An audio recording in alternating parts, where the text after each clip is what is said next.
This is cool. Coming from The Verge, over the last 2 decades, Blumhouse Productions has made a name for itself in the world of horror, working on films like Paranormal Activity, Get Out, and more recently, Megan in 3 Megan.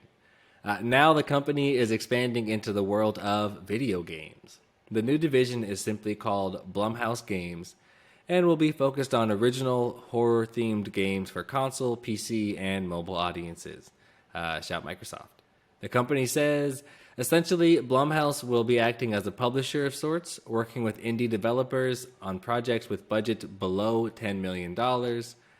Division President Zach Wood says there's a unique opportunity for horror and the genre in the indie game space, and I'm thrilled about teaming up with Blumhouse to meaningfully leverage the company's brand, reputation, and creative talent. That last part really gets me. What do you guys think about this one? You here for Blumhouse? I like it.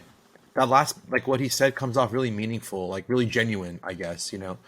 I mean, to me at least. So it's like, The last piece was what really lined up for me. What was that, Anton? What's on your mind? I feel like I don't play enough of these horror games. So I don't know. I feel like a lot of like the real, at least from what I see from like whenever I watch streamers online, like mainly Hollow, I would say, like whenever you play a lot of these, there are a lot of good indie horror games on PC, but Right. not really for, and that's what I was trying to see. Like, okay, they ain't for console. I'm like, okay, that's cool because I know that what was the anthology series, I believe it was like a horror series that got converted for console, and I thought that, I mean, I love those, you know what I mean. And then there was another one on Xbox Game Pass. I can't remember. I couldn't really play that because it was like super graphic. I was like, all right, Eli, stop coming in here. You know what I mean? This man having bad dreams. Yeah, but I don't know. I don't really play too many I horror movies, so like not to, but But I it think should it be does cool. make sense, and you just I don't what you're saying reminds me like there's space for this, and one I think it works for the genre. Like it's weird, but I even like low budget horror movies. I don't like just like low budget movies. I'm not just watching like a low budget comedy. Like it's weird, but low budget horror movies that don't take themselves too seriously is like its own genre. You know what I mean? And they're good, right? You can see people just being silly. Either way, I think it's kind of the same for the games. Like the mechanic is so tried and true. Like humans being afraid that something is going to come and get us. Like any and every human understands that. It's so universal. It makes me think of the Roblox game I play with the kids sometimes. I think I've told you guys about this before. It's really simple. You like go all your little Roblox go up in this house, and then you all go up in a room and like lay down. It's like a big sleepover. You like go to bed, and when you're laying down, like you all pick a room and you lie down, and then this like scary man comes in the house, and you all have to run away from it. It's the silliest, simplest game. It ends up being really fun. You have to. It's so weird. You have to like eat pizza to heal yourself. So they come in rounds. So like the scary guy comes and you have to run out, and if he catches you, you die. But if you survive, you have to go and collect the pizza, and then like the map kind of expands. You have like the bedroom, and then the full house. Then the basement opens up, and you just kind of play until you die. You know those like simple games. They program 50 levels and to see how far you can make it. Yeah. I probably spent 25 hours on this game with my kid. It's actually kind of fun. But that's my point. Like it is such a unique space where in the super indie game, like that's a Roblox game, but you can still program it to be fun. The like repeatable, here it comes, run away. This is the bad guy. We're the good guy. You know what I mean? What's the really popular one? Isn't it Dead by Daylight? Is it Dead by Daylight like That was really competitive? popular. Oh, I don't know. I could have Jack. swore they have like Dead by Daylight, or what's the other one? Where they're, I don't Left for left see. I don't really play the Left horror for games. Blood or something like Back that. for What's no, not Back for Back for Blood, yeah. Blood. There was the one what's five? where they have like Jason Voorhees and all these different, like Oh, and you you're the chase killer around and there's like people. a group of people like you have to get. I Yeah, don't. yeah, yeah, yeah, yeah, yeah. Oh, Friday the 13th or something. is that why they made that Dragon Ball Z game like that? Sorry, I So, digress. I don't know. When you were talking about that, sorry, this is off topic, but I remember seeing on TikTok someone had modded like a horror game, like a SpongeBob horror game, where it was like you were in Squidward's house, and he was like like walking around like you were trying to like get away from him. I don't know You why. see? When you were That's talking, that what shit was that's so that's what I'm saying though, right? Like you can put it in almost any funny. scenario.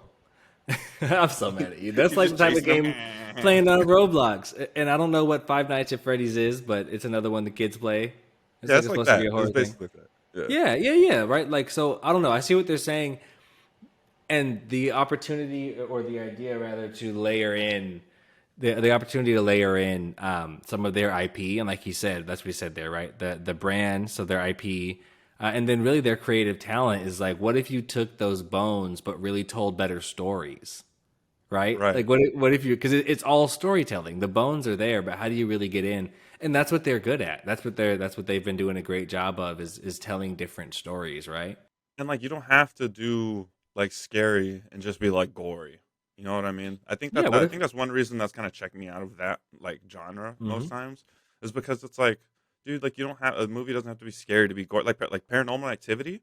Oh my god, bro, that had the society in a chokehold when that came out. Do you And remember? Get Out And there was too, right? well, yeah, you know. I So think and that's the actually, it's funny. point. My wife wanted to see Megan, so I think we're gonna watch that tonight. But All right, homework for the so team.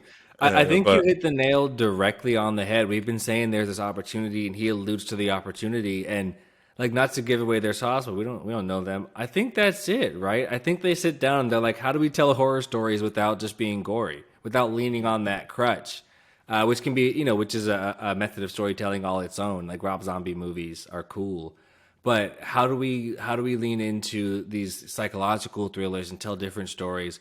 What does a Get Out style game look like? Right? yeah. Like that's another VR game. I'm just putting it out there. Everything in VR that I don't play. But what's that game like? Right? Like that type of stuff could be really fun where you're really trying to get out of the house, get out of some type of whatever, one flew over the cuckoo's nest scenario. Nah, I don't even think you can make a game like that because to me it would have to be dark and have like puzzles and mad like uh what is that like epilepsy like flash like warning shit in Yeah. it. You know what I mean? Like So Max Payne, but without the guns and the bullet time. yeah, but we live in the soft times, bro.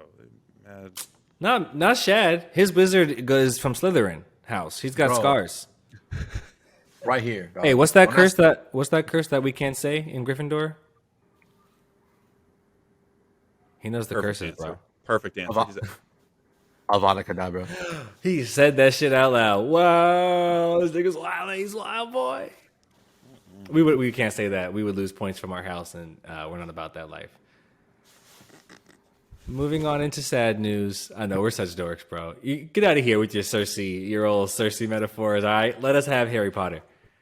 Let us have He really this. said. He really said Cersei.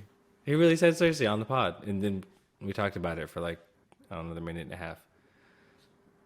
this Whatever, nigga's man. dog's name Arya. What do you mean? Who's dog? Me? Oh, my dog. Wow. Like, it's not me. What do you mean? It's This not girl me. said who? He said who? He felt bad offended. Who else? Who stole my dog name? No, that's so funny. Shouts to Nymeria. My friend Nat has a dog named Nymeria. That was gonna be the name. That's funny. Unless I'm Antoine saved mistaken. me from that one. And he's like, bro, don't name it that. And I was like, are you? What about? Should I do Arya? He's like, bro, if you name it Nymeria, even Game of Thrones people are gonna look at you like, come on, bro. Nah, fam. Nymeria's the I was she's like, the sickest dog, if dog. I was at the dog park and I heard somebody go, Nymeria, I'd strictly just look, I sound like that. I'd go over there like Red Wedding, right? Might as well. If you ever sound like that, Red Wedding me, please. I was like, Arya's tough. Arya, and he'll just give you the you know what I mean? Like the faceless look, like the. Dog has no I face, feel bro. that. Did But you guys Dog see Nymeria- has that? no face. You see that clip going around of this girl watching Game of Thrones? Did you guys see that clip? And then the guy's like recording his wife or girlfriend, and he's like, "She's watching Game of Thrones. What episode is this?" And all the comments are Red Wedding, Red Wedding, Red Wedding. She's like, and then she starts crying. Like she starts for real, just starts like painfully crying, and you can tell it's right after they get Catelyn. Like, I gotta find that shit. Oh, it's so funny. Oh, Bro, speaking of the the Red Lannisters Wedding, send their regards. I will never forget hearing that for the first time. Never. That's like another one of those things when they talk about it was special. That's one of those moments. What being in there for the first time, dude. That was just. No randoms.